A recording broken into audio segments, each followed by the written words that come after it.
الرحيم إياك نعبد وإياك نستعين. Mr. President, Honorable Secretary General,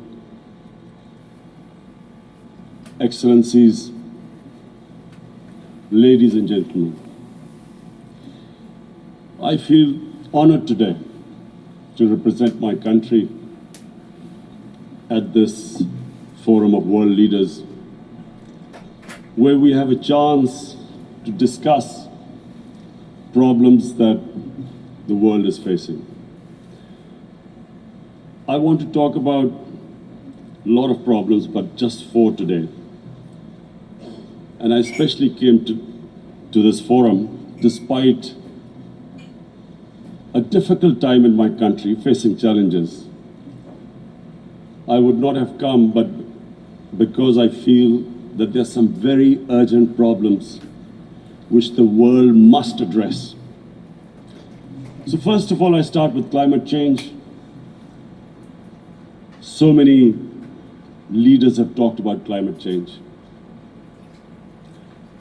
But Mr. President, I feel that there is a lack of seriousness. Perhaps world leaders some of the leaders who can do a lot, do not realize the urgency of the situation. We have a lot of ideas, but as someone said, ideas without funding is mere hallucination. Pakistan, I'll give you start with my own country. Our country is amongst the top 10 nations in the world which are most affected by climate change. We depend upon our rivers. We are mainly an agricultural country. And 80% of the water in our rivers comes from our glaciers. The glaciers not just on the Pakistani side, even India. The river, the 80% of the water in Ganges and the Indian rivers also comes from the glaciers, from the Himalayan glaciers, Karakoram, Hindu Kush. And these glaciers are melting at quite a rapid pace.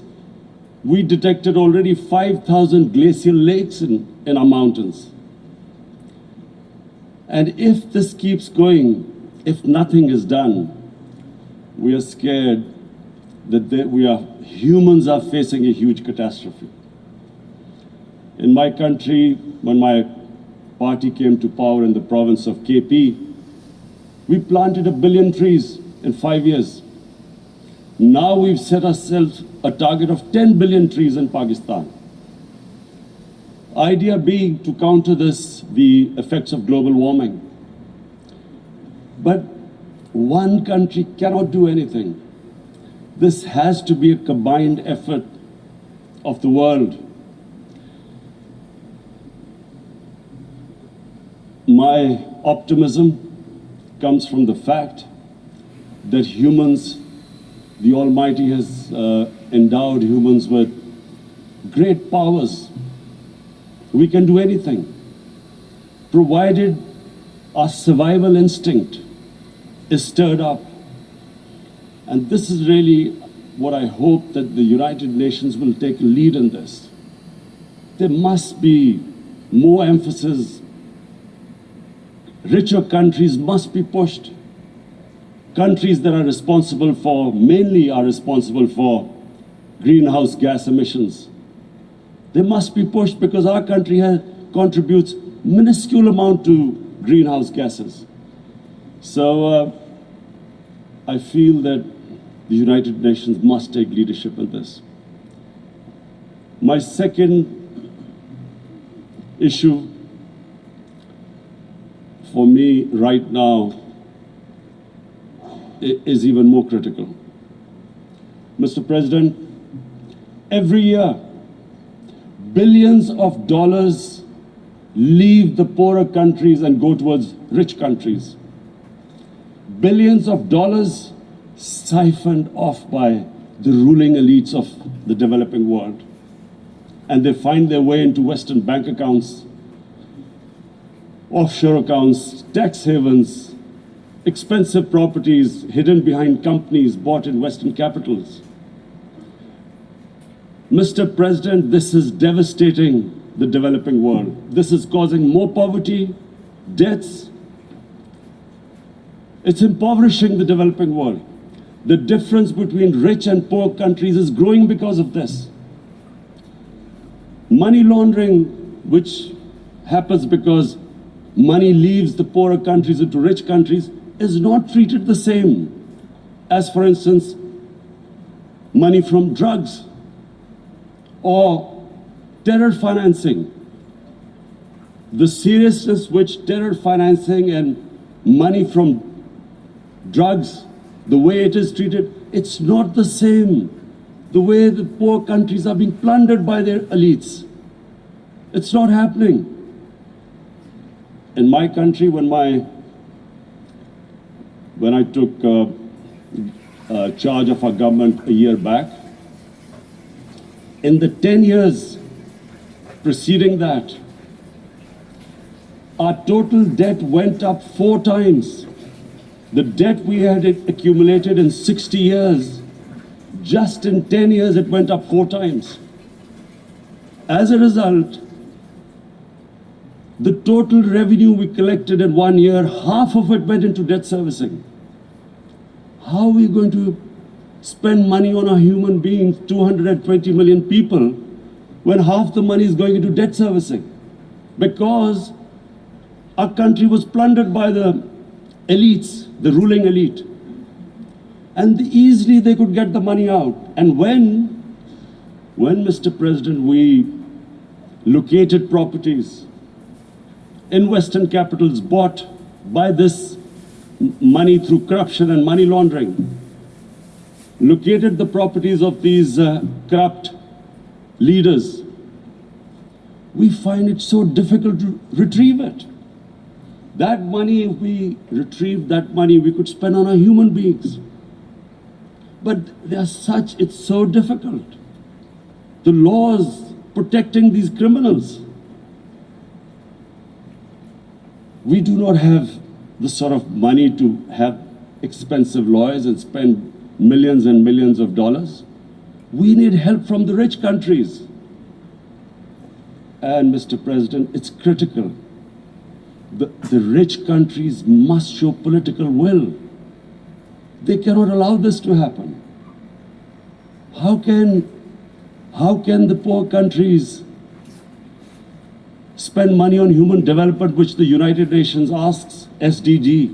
How are we going to do it when this money can easily leave our countries? So, unless the rich countries intend to build walls to stop economic refugees coming as we see right now, they must take action. They must take action now. It must be a deterrent. Corrupt ruling elites should not be able to take money out easily and park it into foreign bank accounts and into these properties abroad. And I never understand why. Why do we have these tax havens? Why is this allowed? Why shouldn't rich people pay taxes? Why is it legal to have these tax havens where you have these secret accounts? Because, world is changing. The population of the world is growing. Sooner or later, you're going to have a crisis. If the poor get poorer and the rich get richer, there is going to be a crisis sooner or later. So this is my second point. I hope that the United Nations takes a lead in this. It involves the IMF, the World Bank, Asian Development Bank. They must find a way of stopping this plunder of the developing world. My third point is Islamophobia. There are 1.3 billion Muslims in this world. There are millions of Muslims living in other countries, European countries, in the US, as minorities. Islamophobia since 9/11 has grown at a pace where it is alarming. Human communities live together. There should be understanding amongst them. But Islamophobia is creating a division. Muslim women wearing hijab, it's become an issue. It's become an issue in some countries. Hijab is some sort of a weapon. A woman can take off her clothes in countries, but she can't put on more clothes. How is this happening? Because of Islamophobia. And how did this Islamophobia start? After 9/11. And why did it start? Because certain Western leaders equated terrorism with Islam. Islamic terrorism. Radical Islam. What is radical Islam? There is only one Islam, and that is the Islam we follow of Prophet Muhammad sallallahu alaihi wasallam. There is no other Islam. Radical Islam, Islamic terrorism, what message did they send to people in the West? And why is there Islamophobia? How is a person in New York, in the Midwest, in the US, in European capital, how is he going to distinguish between who is a moderate Muslim and who's a radical Muslim? Because terrorism has nothing to do with any religion. This Islamic terrorism, Islamic radicalism, and sadly used by leaders, this has been the main reason for this Islamophobia. And it has caused pain amongst Muslims. We in Muslim countries watch this Islamophobia traveling abroad, and it's getting worse. And may I just say, Mr. President, that in European countries, it is marginalizing Muslim communities. And we all know that marginalization leads to radicalization. Some of the people who ended up as militants in Syria and other places were from marginalized Muslim communities. And my point here is that we must address this issue. I'm sad to say that we Muslim leaders have not addressed this issue either. After 9/11, when this thing came about war against radical Islam, rather than Muslim leaders trying to explain to the West that there is no such thing as radical Islam, in all human communities, they are radicals. They're liberals and rest are moderate. All human communities, Christians, Jews, everyone has it. But Islam is not radical, neither Judaism, neither Christianity, neither Hinduism. No religion preaches radicalism. The basis of all religion is compassion and justice, which differentiates us from the animal kingdom. But unfortunately, the Muslim leadership was so scared of being called radical Islam that all of them became moderates. In Pakistan, we were in the eye of the storm, and our government coined a phrase called enlightened moderation. No one knows what it meant, but everyone started putting on Western suits that they were moderates, started speaking. Even those who didn't know English would speak English because they were moderates. No one had a clue what it was, because we, in the Muslim world, did not explain to the West that there is no such thing as radical Islam. One of the reasons why, after 9/11, Islam was supposed to be equated with terrorism was suicide attacks. Because the 9/11 bombers did a suicide attack, all sorts of theories came up that the Muslims are involved in suicide attacks because they will get virgin in heavens. Some came up with, what about women, suicide attackers? So this bizarre thing happened. No one explained. Suicide attacks and Islam were equated.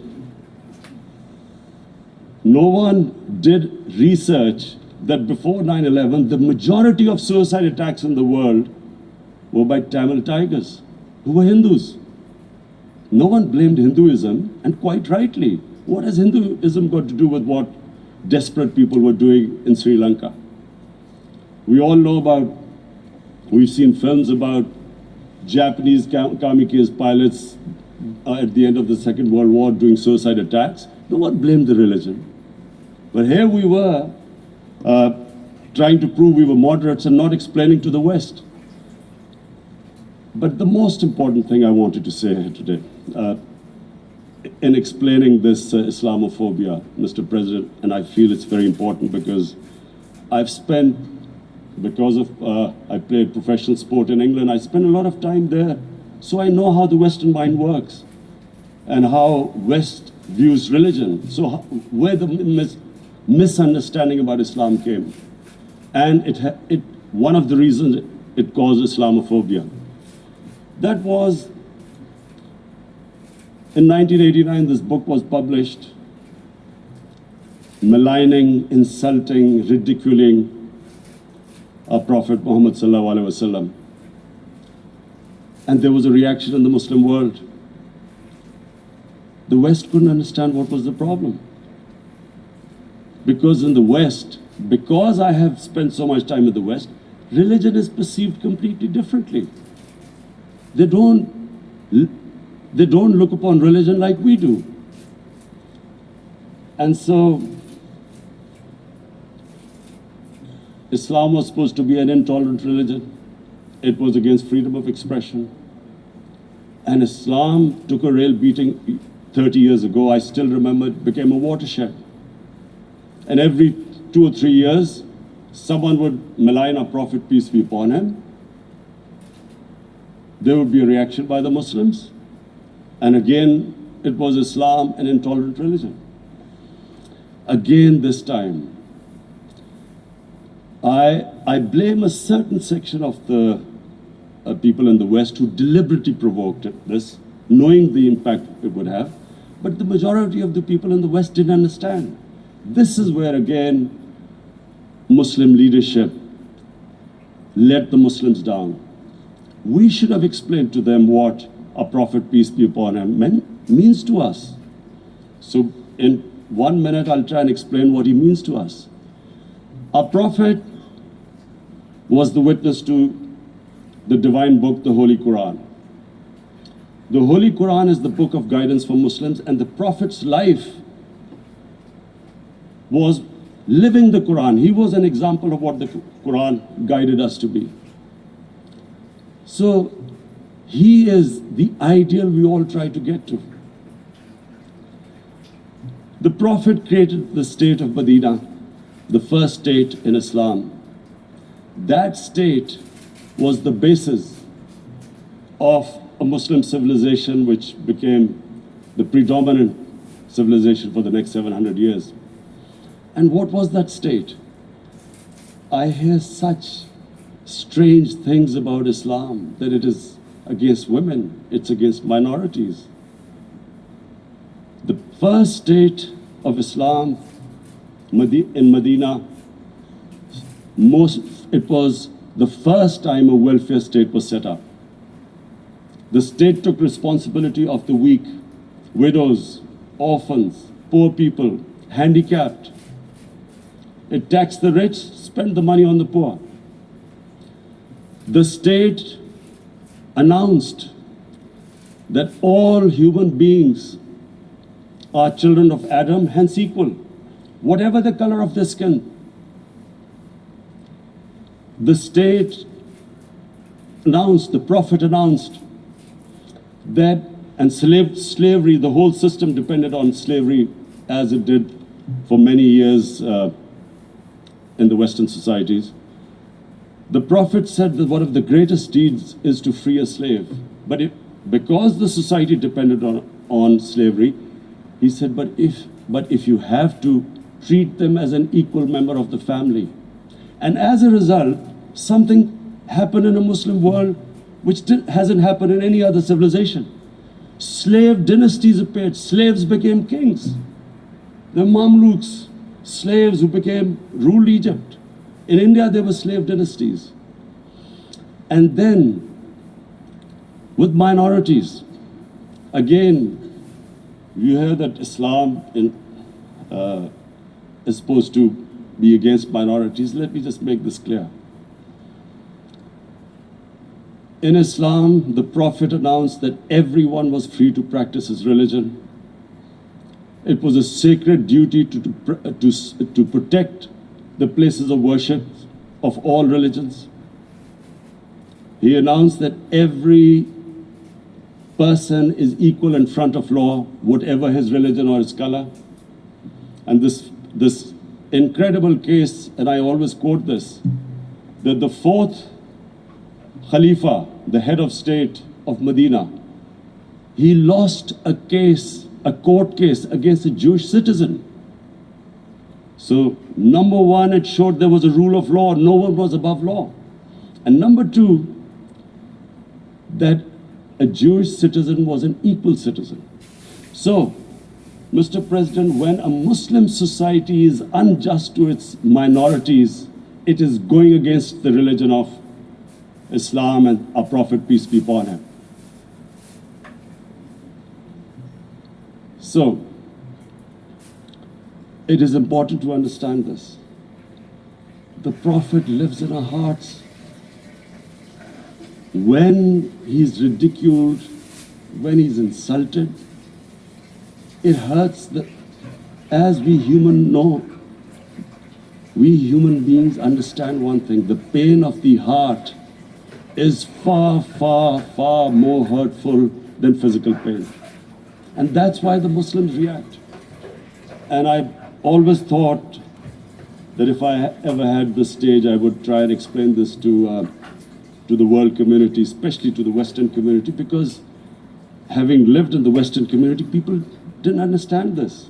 When I first went as a teenager to England, there was a comedy film on Jesus Christ. It's unthinkable in Muslim societies. So we need to explain that, look, in a human community, we must be sensitive to what causes pain to other human beings. We have, in the Western society, and quite rightly, the Holocaust is treated with sensitivity because it gives the Jewish community pain. That's all we ask. That do not use freedom of speech to cause us pain by insulting a holy prophet. That's all we want. And now, the number fourth point, Mr. President, and this is the most critical point, is the reason why I especially came here. It is about what is happening in Kashmir. Before I go on this, I want to make one thing clear. That when we came to power, my first priority was that Pakistan would be a country which will try its best to bring peace. We had been through this war on terror. We joined the United States war on terror after 2001. And Pakistan went through one of its worst periods where 70,000 Pakistanis died and over 150 billion was lost to our economy. And Mr. President, I opposed the war because in the 80s, Pakistan had joined the Western countries in what was the freedom struggle then in Afghanistan against the Soviets. And it was funded by the Western countries. These Mujahideen groups, which were treated in guerrilla warfare, were trained by Pakistan Army, funded by the Western countries and especially US, and they waged what was a freedom struggle in Afghanistan. The Soviets called them terrorists. We called them freedom fighters. 1989, The Soviets retreated. The Americans packed up and left.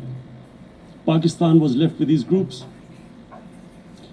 Come 9/11, Pakistan joined the United States in this war on terror.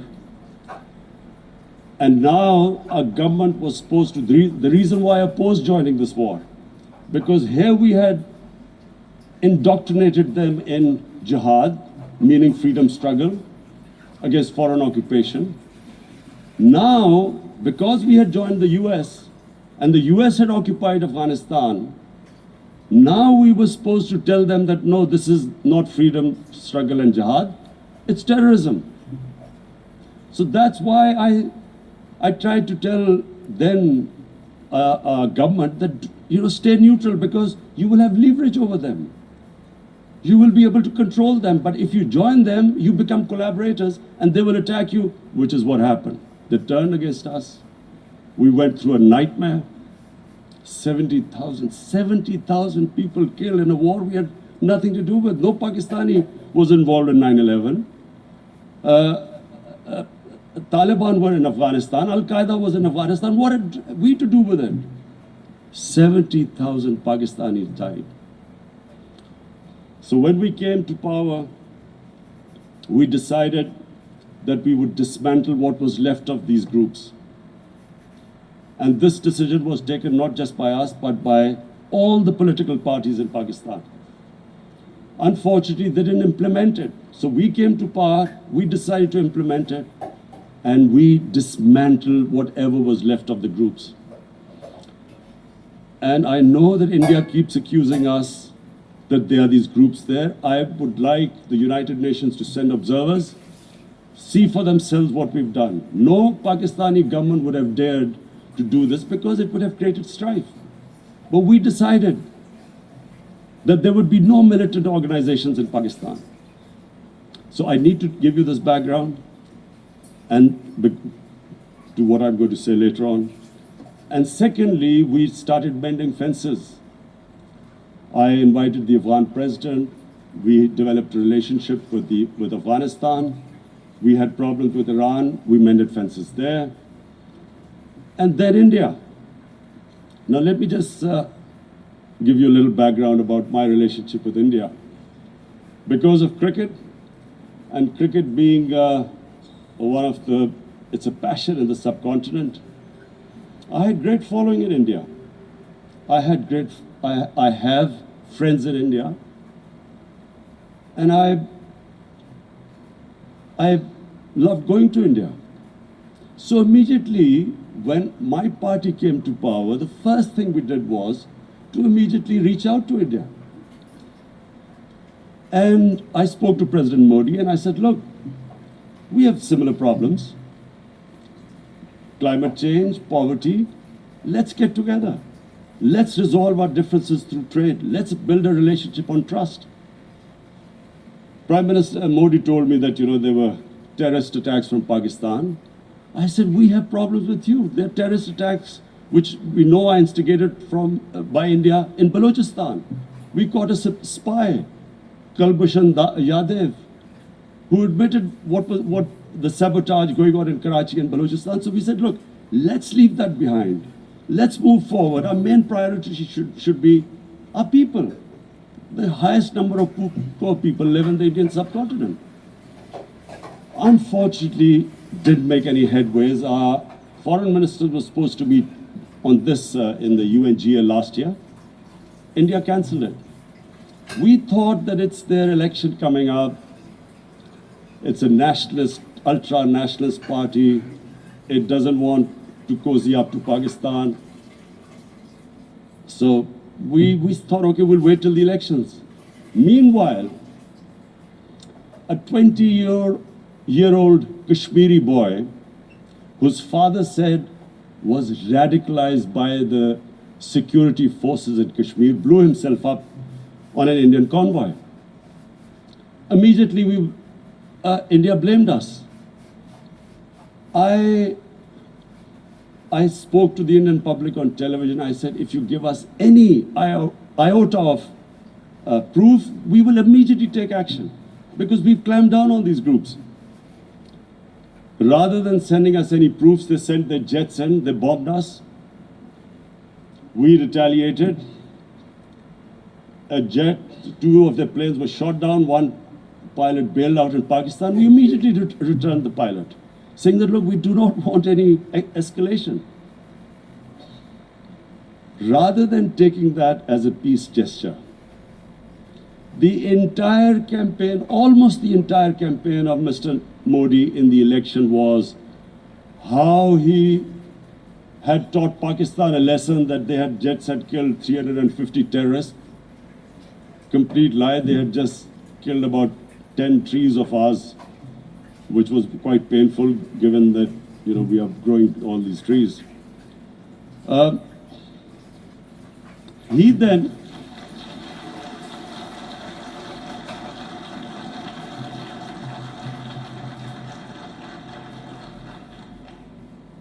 the election campaign, Mr. Modi used words like, this is just a trailer, the movie is about to start. I went into Pakistan and taught them a lesson. This was the election campaign. Okay, so we thought, you know, us politicians make all these statements to win elections. So, okay, after elections, we'll get back to our normal relationship. Well, the moment the elections ended, we approached India.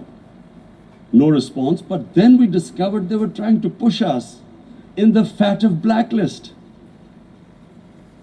to bankrupt us. That's when we realized there was an agenda. And that agenda became obvious on the 5th August when India went against 11 United Nations Security Council resolutions which say that Kashmir is a disputed territory and the people of Kashmir have the right of self-determination. They went against that. They went against Simla Accord, which is about bilateral, sorting out our differences through bilateral means, went against that. They actually went against the Indian Constitution. Illegally, they revoked Article 370, which gave Kashmir the special status. They got an extra 180,000 troops there. Total number of security forces in Kashmir now are 900,000. And they put 8 million people of Kashmir under curfew.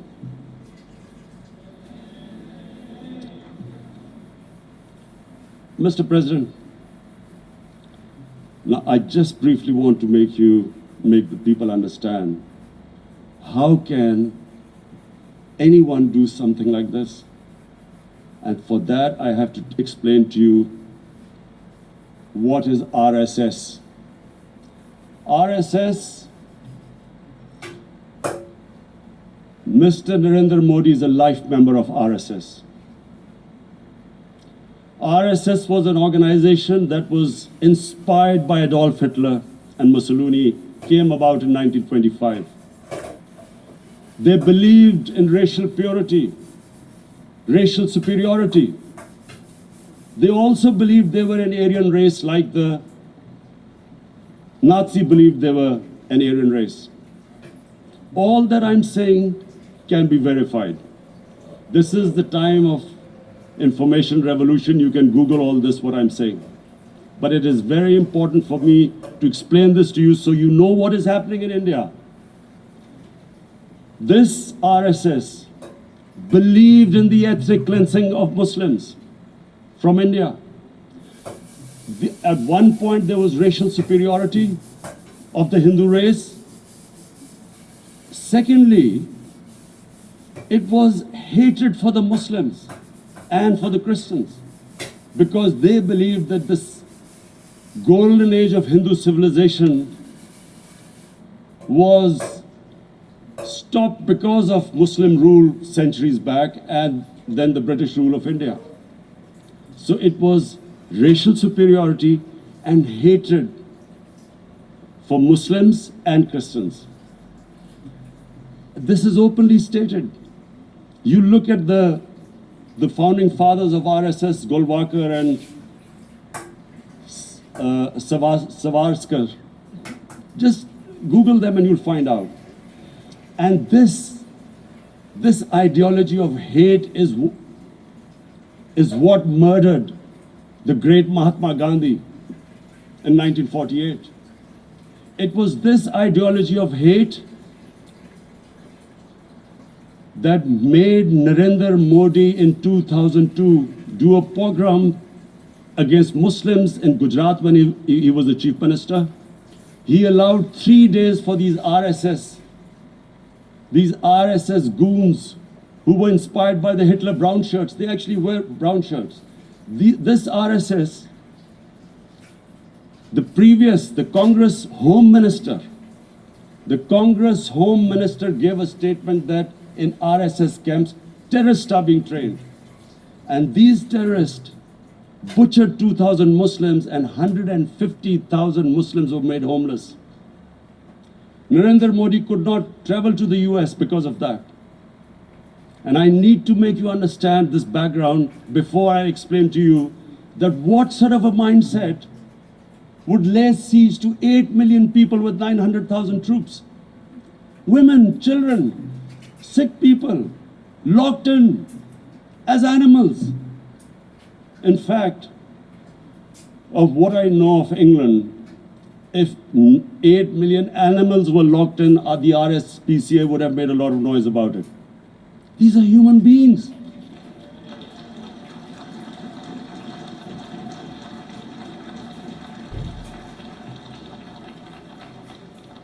And Mr. President, what comes with racial superiority, these illusions of Aryan superior race, is arrogance. The two go together. And it's arrogance that makes people make mistakes and do stupid things. Cruel things like what Narendra Modi has done. It's sheer arrogance. And it's arrogance that has blinded him from the fact that what is going to happen when the curfew is lifted? Has he thought about it? This hasn't been thought through. What is he going to do when he lifts the curfew? Does he think that people of Kashmir will quietly accept the status quo because India has changed the constitution and taken away the special status? They'll accept that? Mr. President, 100,000 Kashmiris have died in the past 30 years because they were denied the right given by the United Nations, the right for self-determination. 100,000 have died and 11,000 women have been raped. There are two United Nations human rights reports on this. The world hasn't done anything because India is a huge market, 1.2 billion people. Sadly, the material prevails over the human. But this has serious consequences. Again, I repeat, that's why I'm here. Look, what is going to happen when the curfew is lifted will be a bloodbath. The people will come out. There are 900,000 troops there. They haven't come to, as Narendra Modi says, he's done this for prosperity of Kashmir. This is supposed to be for the development. These 900,000 troops, what are they going to do when they come out? There'll be a bloodbath. Has he thought it through what happens then? Mr. President, has anyone thought that what happens when there is a bloodbath? What do you think the impact will have on people of Kashmir? What do you think they will think? The way they have been boxed in their houses, treated like worse than animals, no rights. Thousands of all the political leadership has been arrested, taken out of Kashmir. Even those Kashmiri leaders who were pro-India have been taken out. 13,000 boys have been picked up and taken to God knows which destinations. So what do they think? What will the people of Kashmir do when they lift the curfew? They will be out in the streets. And what will these soldiers do? They will shoot them. They've already used pellet guns, blinded young boys. In the last 6 years, the 5 years, the oppression that has gone on in Kashmir.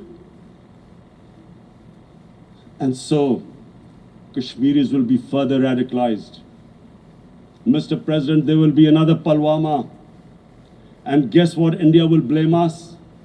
They're already blaming us. They're saying all this is happening because of Pakistan. One of their defense ministers said there are 500 terrorists lined up on the border to go in. Why would Pakistan send 500 terrorists when there are 900,000 troops? What impact are they going to make? What will they do? And why would? Don't we know that the moment there is some terrorist attack, all that will happen is there'll be further cruelty and oppression of the people of Kashmir. We will just give the 900,000 troops to further crush the people of Kashmir. And then we'll give the Indian government an excuse that, look, Pakistan is a terrorist state, and this mantra that has gone on, Islamic terrorism. The moment you use this catchword, Islamic terrorism, the whole world turns away. No one talks about human rights. You can do whatever you want, which is what has happened in Kashmir, because they keep using this word, Islamic terrorism. And this is what they're doing right now. What do we benefit from further increasing the cruelty on the people of Kashmir? And why would we want this? But there is no other narrative left for India. As when they lift the curfew, whatever happens, Pakistan will be blamed, and there is always a danger of another Pulwama. They might come and bomb us again, and then another cycle might start. And what does Narendra Modi think? That 180 million Muslims of India are thinking right now. Aren't they watching these Kashmiris stuck inside for 55 days they've been stuck in? Aren't they watching? What do you think? Don't you think that the Muslims will be radicalized in India? And I'm talking about 180 million people. And when they get radicalized, there will be some incident in India somewhere down the line. Again, we will be blamed. And I'm warning you right now, again, we will be blamed. And Mr. President, what about 1.3 billion Muslims who are watching this? And they know that it is only happening in Kashmir because they're Kashmiri Muslims. This is not happening to Kashmiri Hindus. They know that this is happening because of their religion. So what do you think they will be thinking? What do you think the Jewish community would think if there were, forget 8,000 Jews stuck like this? What do you think Europeans would think? What do we think? I mean, any human community, if their members are stuck like that, what do you think they will think? Are we a children of a lesser God? Is it not going to cause us pain? And then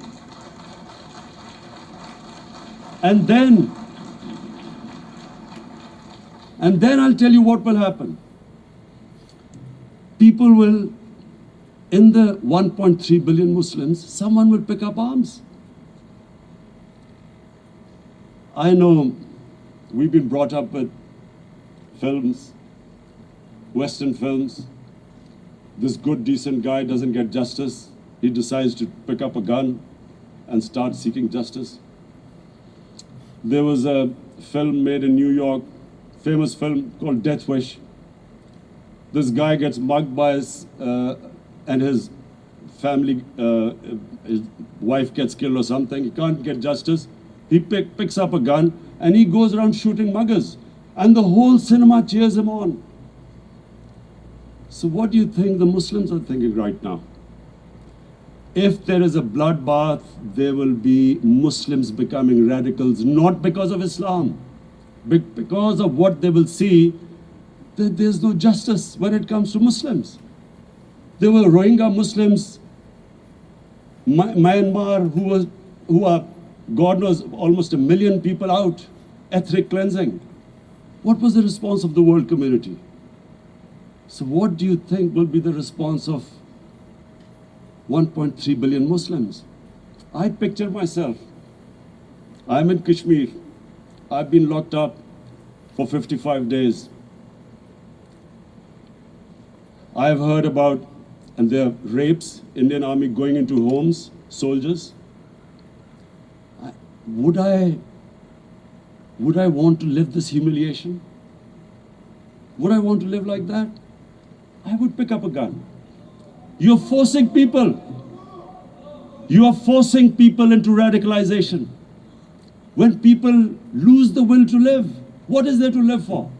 And this is what, if you can do this to human beings, you are actually radicalizing people. And so, Mr. President, I want to repeat here, this is one of the most critical times. There will be a reaction to this. Pakistan will be blamed. 2 nuclear-armed countries will come face to face like we came in February. And before we head in that direction, the United Nations has a responsibility. This is why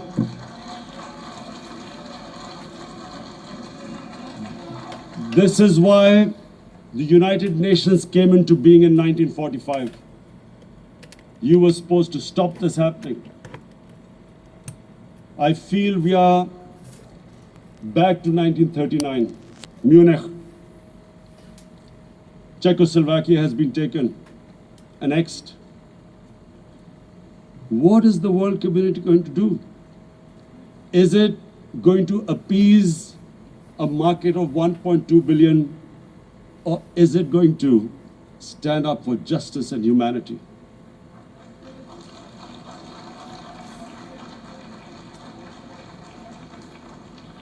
If this goes wrong, you hope for the best, but be prepared for the worst.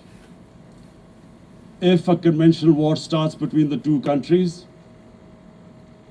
Mr. President, if a conventional war starts, and anything could happen, but supposing a country 7 times smaller than its neighbor is faced with the choice, either you surrender or you fight for your freedom till death, what will we do? I ask myself this question. And my belief is, La ilaha illallah, there is no God but one. And we will fight. And when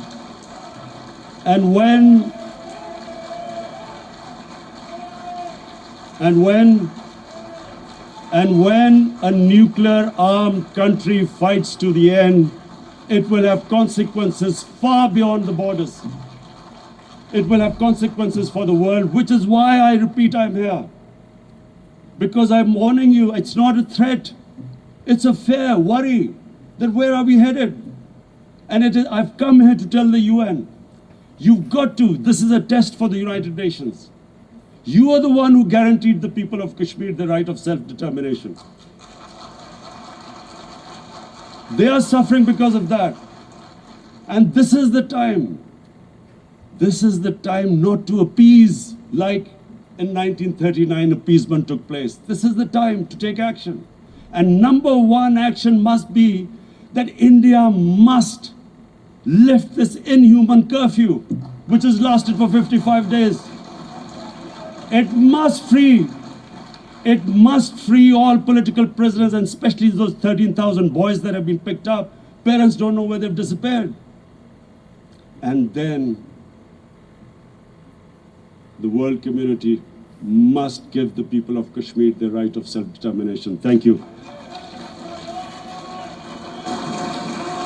En nombre de la Asamblea General